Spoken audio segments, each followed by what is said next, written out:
Hello student, तो स्वागत है आपका आज के इस नए वीडियो में। आज हम पढ़ने वाले हैं क्लास 10th एनसीईआरटी का यूपी बोर्ड चैप्टर नंबर 4.4 का प्रश्नावली प्रश्न नंबर 3। हमने पहले वीडियो में पहला क्वेश्चन दूसरा क्वेश्चन सॉल्व कर लिया था। अभी हम देखने वाले हैं पहला क्वेश्चन हमारा तीसरा क्वेश्चन क्या है जो अभी हम सॉल्व करेंगे। क्वेश्चन में कह रहा है, क्या एक ऐसा आम की बगिया बनाना संभव है जिसकी लंबाई चौड़ाई से 2 गुनी हो और उसका क्षेत्रफल 800 मीटर स्क्वायर हो। यदि है तो उसकी लंबाई और चौड़ाई ज्ञात कीजिए। तो इसमें कह रहा है लंबाई जो है वो चौड़ाई की 2 गुनी हो। अगर जो लंबाई हमारी 1 है या 1x है तो चौड़ाई हमारी 2x होनी चाहिए। यदि हमारी चौड़ाई 2x है तो लंबाई 4x होनी चाहिए। तो चलिए सॉल्व करते हैं। तो यहाँ आप देख सकते हैं हमने क्वेश्चन को लिख दिया है। क्या एक ऐसी आम की बगिया बनाना संभव है जिसकी लंबाई जो है चौड़ाई से 2 गुनी होगी और उसका क्षेत्रफल 800 मीटर स्क्वायर हो। यदि है तो उसकी लंबाई और चौड़ाई याद कीजिए। तो हल में हम क्या लिखते हैं, माना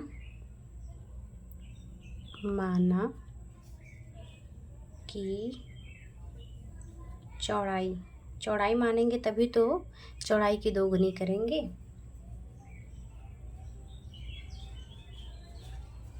चौड़ाई x मीटर है,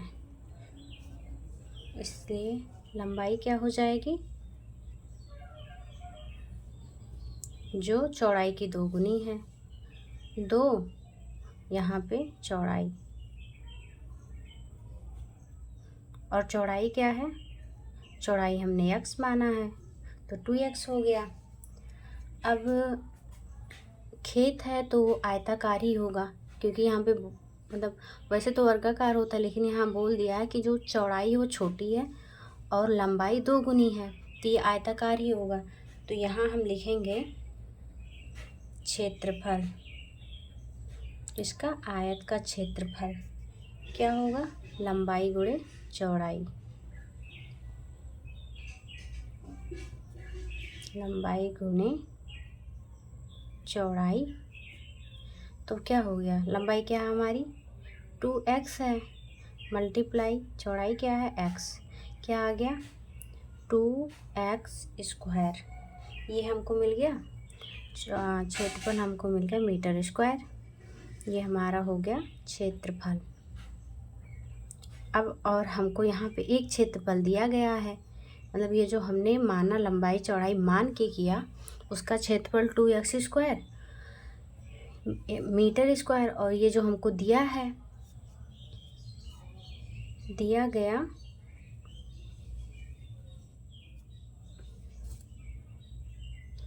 क्षेत्रफल क्या है 800 मीटर स्क्वायर। अब दोनों क्षेत्रफल को हम बराबर लिख लेंगे, मतलब दोनों एक दूसरे के बराबर कर लेंगे। क्षेत्रफल इक्वल टू क्षेत्रफल, तो क्या हो जाएगा, यहाँ पे हो जाएगा 2x स्क्वायर, इधर हो जाएगा 800। अब देखिए यहाँ से क्या कैंसिल होगा, x स्क्वायर इक्वल टू 800/2। ये क्या हो जाएगा, x स्क्वायर इक्वल टू में क्या आ जाएगा 400, ये आ जाएगा। अब क्या करेंगे, अब x स्क्वायर जो है इक्वल टू 400, तो x हमको x बराबर निकालना है, तभी तो हमको लंबाई चौड़ाई का पता चलेगा। लंबाई क्या है चौड़ाई क्या है, तो यहाँ पे क्या हो जाएगा प्लस माइनस, ये इधर चला जाएगा, स्क्वायर जो इधर जाएगा ये रूट, इसके ऊपर रूट लग जाएगा, तो फिर क्या आ जाएगा, ये कितने का वर्ग होता है 20 का वर्ग 400 होता है, तो ये प्लस माइनस का 20, या फिर इसको हम ऐसे भी लिख सकते हैं प्लस माइनस का 20 × 20। तो एक पेयर बन गया, बाहर निकल गया, रूट का काम ख़त्म। ये हमको मिल गया। तो यहाँ पे क्या हमको मान मिलता है,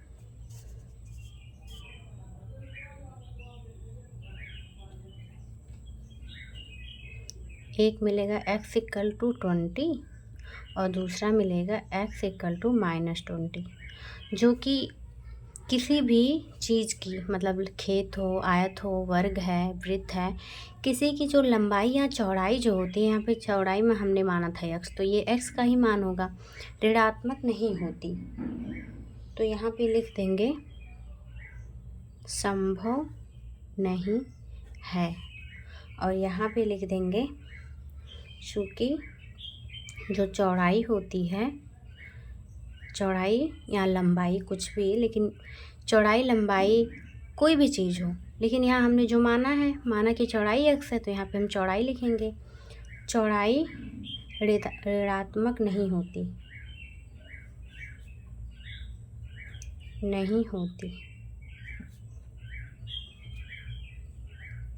हो गया। अब क्या हमको निकालना था, यहाँ पे हमने जो माना था लंबाई क्या थी, चौड़ाई क्या है हमारा, x इक्वल टू जब माइनस का 20 नहीं है तो प्लस का 20 तो मान्य होगा ना। और यहाँ पे लंबाई इक्वल टू क्या है, 2x, यहाँ पे 2x का मान क्या है 20, इक्वल टू क्या आ गया 40। ये हमारी लंबाई हो गई, ये चौड़ाई हो गई। फिर यहाँ पे ये हमारा आंसर हो गया। तो यहाँ पे हम लिखेंगे मीटर, यहाँ पे 20 मीटर 40 मीटर, ऐसी जो यहाँ पे बोला था ऐसी आम की बगिया बनाना संभव है, तो यहाँ पे लिख देंगे ऐसी बगिया बनाना संभव है। देख लीजिए, आप लोग समझ लीजिए, जहाँ ना समझ में आया हो वहाँ हमें बताइए, हम आपको बताएंगे कि कैसे क्या हुआ है। तब तक बढ़ते हैं अपने अगले क्वेश्चन की ओर। क्वेश्चन नंबर 4, उसमें क्या कह रहा है, क्या निम्न स्थिति संभव है, यदि है तो उसकी वर्तमान आयु ज्ञात कीजिए। किसकी, दो मित्रों की आयु का योग 20 वर्ष है। 4 वर्ष पूर्व उनकी आयु वर्षों में का गुणनफल 48 था। दोनों की आयु का योग 20 वर्ष है। चलिए उसको भी हम सब हल करते हैं। तो देखते हैं हमारा चौथा क्वेश्चन क्या है। हमने एक बार आपको पढ़ के बता दिया है, दोबारा भी पढ़ रहे हैं। क्या निम्न स्थिति संभव है, यदि है तो उनकी वर्तमान आयु ज्ञात कीजिए। दो मित्रों की आयु का योग, जैसे दो मित्र हैं, उन दोनों का जो आयु है उसका योग 20 वर्ष है। 4 वर्ष पूर्व मतलब 4 साल पहले उनकी आयु वर्षों में का गुणनफल 48 था। मतलब इसको हम जो इस समय वर्तमान आयु जो हमारी इन दोनों का वर्तमान आयु का योग 20 है, 4 साल पहले दोनों की जो आयु थी उन दोनों का गुणनफल 48 था, 48 वर्ष था या 48 था। तो आइए हम हल करते हैं। हम मानेंगे माना एक मित्र की आयु क्या मानेंगे x है, तो दूसरे मित्र की आयु क्या हो जाएगी, जब दोनों का योग 20 है तो एक की x हो जाएगी, दूसरे की 20, 20 - 1 - x हो जाएगा। तो आइए हम लिखते हैं। तो हमने देखा, जो बताया आपको वही लिख दिया है। माना एक मित्र की आयु x वर्ष है, तो दूसरे मित्र की आयु कितनी होगी, जब दोनों मित्रों की आयु 20 वर्ष थी तो एक का जब x है तो 20 में से x घटा देंगे तो दूसरे का निकल जाएगा। तो यहाँ पे हम वही लिख देंगे 20 - x।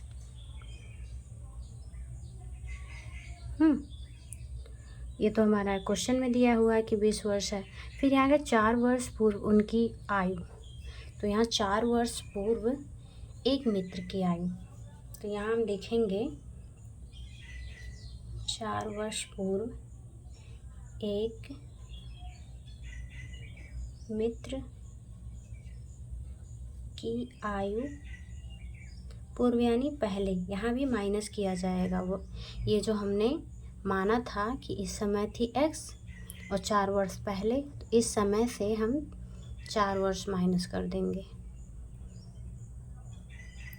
तो यहाँ पे दूसरे मित्र की मतलब 4 वर्ष बाद, 4 वर्ष पहले दूसरे मित्र की आयु, दूसरे मित्र की आयु क्या होगी? यहाँ पे दूसरे मित्र की आयु जो यहाँ पर है उसी में से 4 वर्ष माइनस करेंगे। ये तो 20 - x है और दूसरा ये जो 4 हम पहले मित्र मतलब पहले वाले मित्र में कर रहे हैं उसे दूसरे में भी करेंगे। ये हो गया। अब इसके लिए हमको यहाँ भी जोड़ना घटाना पड़ेगा क्योंकि 20 है, ये 4 है। x तो किसी के साथ माइनस नहीं होगा क्योंकि x अकेला है। तो 20 में से 4 क्या आ गया? 16 - x। ये आ गया दूसरे मित्र की मतलब 4 वर्ष पूर्व दूसरे मित्र की आयु। यहाँ यही लिख देना रहेगा। अब यहाँ हम लिखेंगे शर्त के अनुसार या प्रश्नानुसार।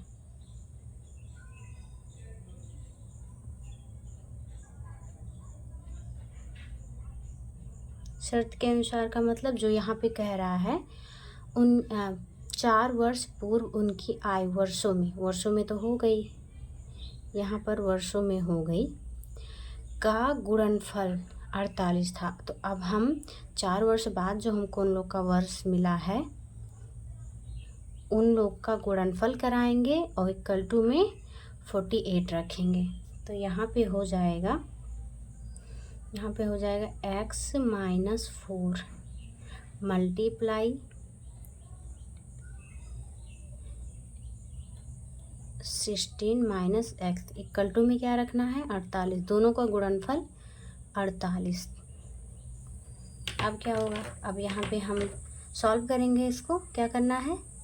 इसका x का मल्टीप्लाई 16 के साथ, x का मल्टीप्लाई x के साथ, फिर 4 का मल्टीप्लाई 16 के साथ, 4 का मल्टीप्लाई x के साथ। तो x का मल्टीप्लाई 16 के साथ होगा तो क्या हो जाएगा? 16x। x का x में ये माइनस है तो माइनस लगेगा, प्लस माइनस माइनस होता है स्क्वायर। ये 4 का मल्टीप्लाई 16 के साथ तो क्या हो जाएगा? 16 4 जा, यहाँ भी माइनस लगेगा, 64। अब फिर 4 का मल्टीप्लाई x के साथ, यहाँ भी देखिए माइनस माइनस प्लस हो जाएंगे तो यहाँ पे 4x हो जाएगा इक्वल टू 48। अब क्या होगा? अब देखिए कुछ घटेगा, हाँ 16 में 4 ऐड हो जाएगा, यहाँ पे हो जाएगा 20x - x स्क्वायर -64 और ये इसको हम इधर लाएंगे तो ये हो जाएगा माइनस का 48 इक्वल टू 0। अब इन दोनों को हम ऐड कर देंगे। यहाँ पे हमको क्या मिलेगा? 20x - x square. इसको जब हम ऐड करेंगे, चिन्ह तो माइनस का लगेगा, इसको ऐड करेंगे तो हमको मिलेगा 112 इक्वल टू 0। तो जो हमारा द्विघात समीकरण होता है आपको पता है वो, ये जो हमारा जो फर्स्ट नंबर पे होता है x स्क्वायर ax स्क्वायर, ये कभी माइनस में नहीं होता है, ये हमेशा प्लस में रहता है। माइनस में करने पे थोड़ी दिक्कत होती है। इसके लिए हम क्या करेंगे? पक्षांतर कर देंगे, इन सभी को इस साइड ले आएंगे, यहाँ पे 0 रख देंगे। तो हम क्या करेंगे? 0 equal to x square -20x और ये भी हो जाएगा प्लस का, जो प्लस में है वो माइनस में, जो माइनस में है वो प्लस में। अब क्या करेंगे? अब इसको सही से लिख लेते हैं। यहाँ पर ये हो जाएगा x स्क्वायर -20x प्लस का 112 इक्वल टू 0। अब इसका हम क्या करेंगे? तुलना कराएंगे। किससे? इसको मानेंगे हम समीकरण 1। ठीक है। अब हम लिखेंगे यहाँ पे समीकरण 1 या फर्स्ट की तुलना किससे करने पर? समीकरण ax² plus bx plus c equal to 0 से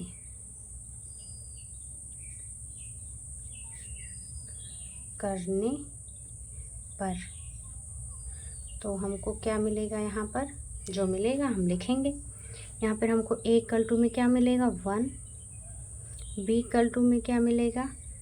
माइनस का 20 और c इक्वल टू में क्या मिलेगा? 112 ये मिल जाएगा।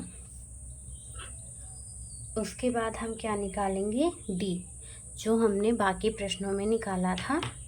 d का फार्मूला क्या है? विविध कर d equal to b² minus 4ac ये हो गया। और b² क्या है? -20 का स्क्वायर माइनस 4, a क्या है हमारा? 1 और c क्या है? 112। अब ये तो प्लस में हो जाएगा, 2 2 जा मतलब 2 × 2 4, और वो जो किसी जीरो का मतलब किसी संख्या के साथ जीरो का स्क्वायर होता है तो 2 0 हो जाता है, और जो क्यूब होगा तो 3 0 हो जाएगा। यहाँ पे माइनस ही रहेगा। यहाँ पे क्या हो जाएगा? मल्टीप्लाई जब हम करेंगे तो यहाँ पे हो जाएगा 448 ये हो गया। अब क्या करना है? माइनस कर देना है, तो यहाँ पे आ जाएगा 48 ये आ गया, माइनस का आएगा क्योंकि जो 448 400 से बड़ा है तो इसके सामने माइनस का चिन्ह लगा है, तो इसलिए ये माइनस के साथ रहेगा, जो कि 0 से छोटा है। -48 0 से छोटा है क्योंकि ये माइनस के साथ है। अब क्या लिखेंगे हम? ये जो हमारा फार्मूला होता है, चूँकि ये 0 के बराबर मतलब ये जो हमारा आया है ये 0 से छोटा है, तो यहाँ पे लिखेंगे चूँकि b² माइनस 4ac छोटा है 0 से। ऐसे हमारी बुक में भी दिया होगा ये फार्मूला। तो यहाँ पे क्या होता था? यहाँ पे वास्तविक मूल नहीं होता था। जैसे हमने क्वेश्चन नंबर फर्स्ट क्वेश्चन लगाया था, वहाँ पे था नहीं कि वास्तविक मूल नहीं है, इसको हल करना नहीं है, संभव नहीं है। अब हम लिखेंगे द्विघात समीकरण फर्स्ट के मतलब जो समीकरण हमारा पहला है, जिसको हमने माना था कि कोई हल नहीं है, या कोई वास्तविक मूल नहीं है।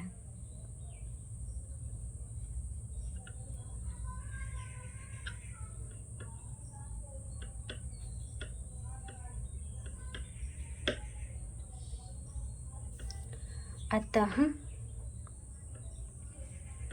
दी गई द्विघात समीकरण के कोई मूल नहीं है।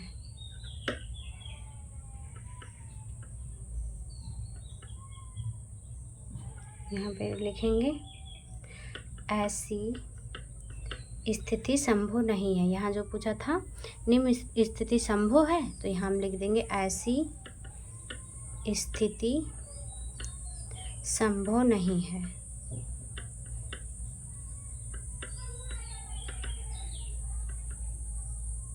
ये हो गया हमारा आंसर। क्यों? क्योंकि ये आ गया हमारा जो मतलब ये छोटा है, 0 बड़ा है, वास्तविक मूल नहीं है, द्विघात समीकरण के कोई हल नहीं है, इसलिए ऐसी स्थिति संभव भी नहीं है। चलिए हम अपना लास्ट क्वेश्चन देखते हैं इस एक्सरसाइज का। क्वेश्चन नंबर 5वां वो क्या कह रहा है? वो कह रहा है कि क्या परिमाप 80 मीटर तथा क्षेत्रफल 400 मीटर स्क्वायर के एक पार्क को बनाना संभव है? यदि है तो उसकी लंबाई और चौड़ाई ज्ञात कीजिए। जैसे क्वेश्चन नंबर हमारा तीसरा पूछा था उस तरह ये है। चलिए इसको भी लगाते हैं परिमाप और क्षेत्रफल के फार्मूले से। ये देखिए हमने अपने क्वेश्चन को लिख दिया है। क्या परिमाप 80 मीटर तथा क्षेत्रफल 400 मीटर के एक पार्क को बनाना संभव है? यदि है तो उसकी लंबाई और चौड़ाई ज्ञात कीजिए। तो क्या करना है इसमें हमको लंबाई चौड़ाई नहीं दिया है, फिर भी इसमें हम लंबाई चौड़ाई मानेंगे कि क्या मतलब x मानेंगे, y मानेंगे, जो कुछ भी मान सकते हैं। उसके बाद जो परिमाप दिया है उसकी तुलना कराएंगे परिमाप से, आयत के परिमाप से या वर्ग का परिमाप, मतलब जो भी होगा। फिर क्षेत्रफल से भी तुलना कराएंगे, तब हमको मिलेगा xy, एक समीकरण मिलेगा। उसके बाद में फिर हम xy का मान निकालेंगे। आइए हम अपने सवाल को हल करते हैं। तो हमने माना क्या, जैसे जो पार्क होता है आप लोगों ने भी देखा, पार्क भी आयताकार नहीं, मतलब वर्ग की तरह नहीं होता कि चारों उसकी मतलब चारों तरफ बराबर हो, बहुत दूर में फैला होता है। तो हमने माना कि हाँ वो आयताकार ही होगा। माना आयत की चौड़ाई क्या माना, x मीटर है, और चूँकि हमको परिमाप दिया गया है तो हम लंबाई, अगर जो हमको एक चीज़ दिया गया है एक को मान लेंगे, तीसरी चीज़ हमको मिल जाएगी।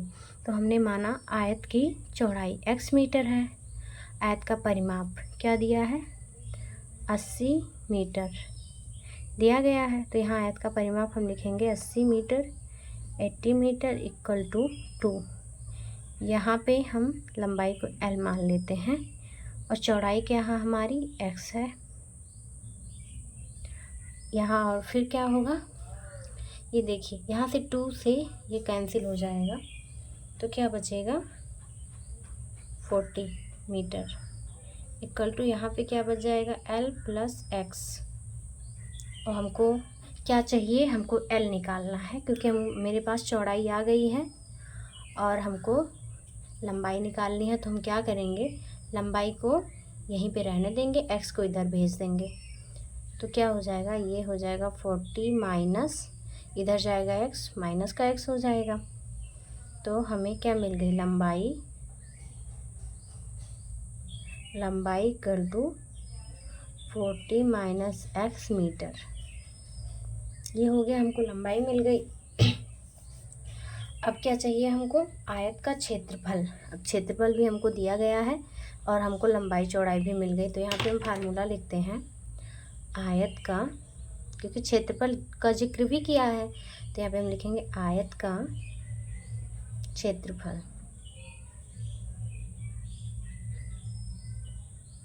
क्या होता है, लंबाई गुने चौड़ाई।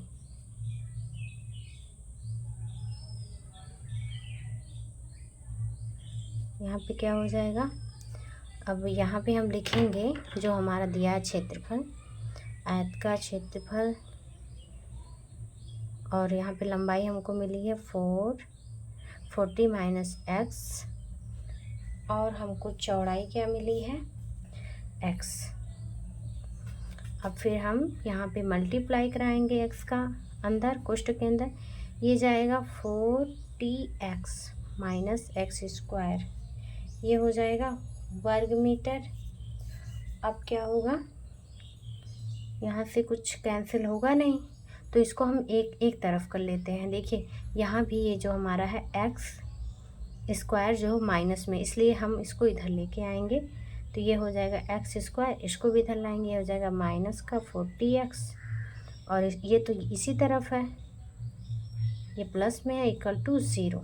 ये हमको एक समीकरण मिल गया जो आप सबको दिख रहा है यहाँ पे। इसको हम मान लेते हैं समीकरण 1। समझ में आया आप सबको, ये हो गया हमारा समीकरण 1। अब समीकरण 1 की तुलना हम किस समीकरण से कराते हैं, यहाँ पे हम लिखेंगे समीकरण 1 की तुलना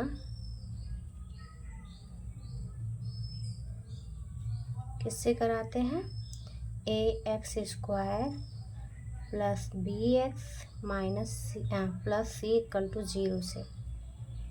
तो हमको a इक्वल टू क्या मिलेगा 1, b इक्वल टू क्या मिला है माइनस का 40, और c इक्वल टू क्या मिला है 400 मिल गया है। अब हम क्या करेंगे, अब हर क्वेश्चन की तरह यहाँ भी डी का फार्मूला लगाएंगे। डी इक्वल टू क्या होता है, D equal to B square minus 4AC हो गया। अब यहाँ पे हम मान रखेंगे -40 स्क्वायर माइनस 4 इंटू 1 इंटू 400, ये हो गया। दिख रहा है आप सबको। यहाँ पे तब लिखेंगे डी इक्वल टू, और 40 का स्क्वायर, देखिए माइनस है तो माइनस का स्क्वायर प्लस होता है, और 40 का स्क्वायर यहाँ पे हो जाएगा 4 4 जा 16 00। जीरो का स्क्वायर किसी संख्या के साथ, किसी अंक के साथ होगा तो उस 00 हो जाएगा, और जो 2 0 है तो उसका हो जाएगा 6, हाँ 40, हाँ 40 हो जाएगा। यहाँ पे 4 4 जा 60 00। यहाँ क्या आ गया, यहाँ तो 0 आ गया जी। 0 का मतलब मूल समान है, नहीं दो मूल हैं। हाँ, जो हमारा क्वेश्चन नंबर सेकंड में आया था डी इक्वल टू 0, तो यहाँ पे हम डी का फार्मूला क्या था, बी स्क्वायर, यहाँ पे लिखेंगे चूँकि बी स्क्वायर माइनस 4AC बराबर है 0 के, मतलब इसका भी मान 0 आया है और ये बराबर भी है 0 के, इसलिए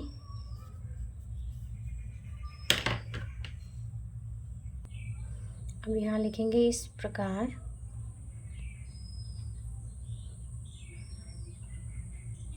इस प्रकार क्या समीकरण जो फर्स्ट था, ये समीकरण द्विघात समीकरण, समीकरण 1 के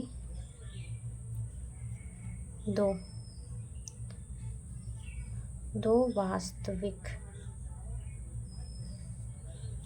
मूल हैं, और वे समान भी हैं, और वे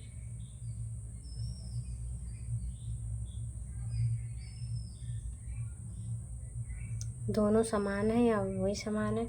तो समान मूल के लिए हमने क्या बताया था, x equal to minus B by 2a, और x इक्वल टू, जब समान है तो दोनों समान ही होंगे। अब b हमारा क्या है, यहाँ पे b है 40, यहाँ पे हम मान रखेंगे x इक्वल टू, माइनस है फार्मूले में और यहाँ हमारे क्वेश्चन में भी माइनस है, बाई 2a क्या है हमारा 1, यहाँ लिखेंगे, और x equal to -40 minus 40 by 2 into 1, ये क्या आ गया हमारा प्लस का 40 बाई 2 और प्लस का 40 बाई 2, x इक्वल टू आ गया हमारा 20, और x इक्वल टू आ गया हमारा 20। तो अब क्या मिल गया हमको, हमारी जो चौड़ाई थी x मीटर थी। अब यहाँ पे हम लिखेंगे चौड़ाई, किसी एक को भी मान सकते हैं, जब दोनों मान समान है तो कोई एक ही मानेंगे हम। तो ये हो गया चौड़ाई क्या थी हमारी x इक्वल टू 20 मीटर, और लंबाई हमारी क्या आई थी, देखो एक बार यहाँ पे लंबाई इक्वल टू क्या थी 40 माइनस x,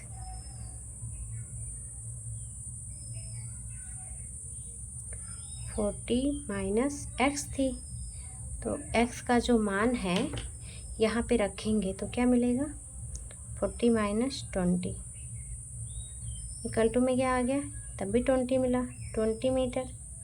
तो हमारी लंबाई चौड़ाई दोनों बराबर हैं,